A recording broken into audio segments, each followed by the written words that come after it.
Hi everyone, welcome back to A Creatively Crafted Life. This is Melanie and today is Saturday and we have another challenge being issued this week. At this point, I've tackled my zone 0, right? So my desk and workspace area. I've tackled something that's been driving me absolutely crazy. And now what we're going to do is start cleaning up the different zones. And you can go about this a couple different ways, right? You could start in zone 1 and work your way down. I'm going to approach it from the zone that has capacity and move stuff into there that I want to go in there, which would free up areas in other zones and move accordingly. Does that make sense? I hope so.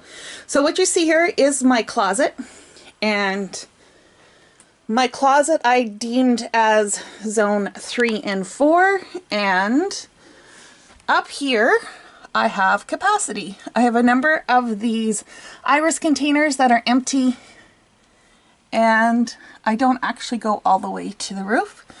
So I'm going to start here and see if there's anything in my craft room that I feel would be better served up far away from everything. And I do have a couple of ideas.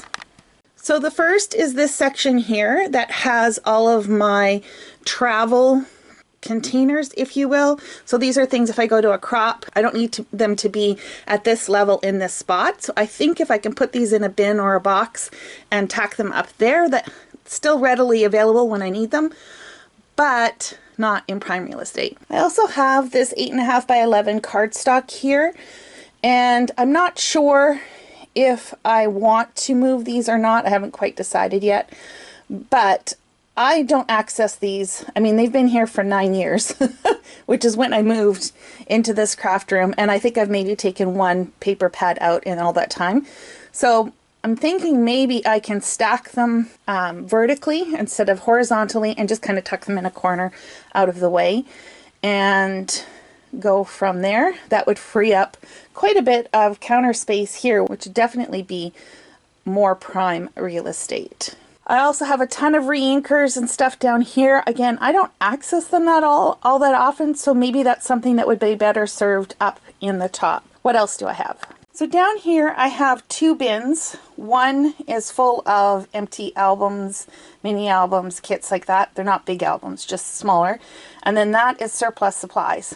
Now, this isn't like the most ideal space at this point, but it could be.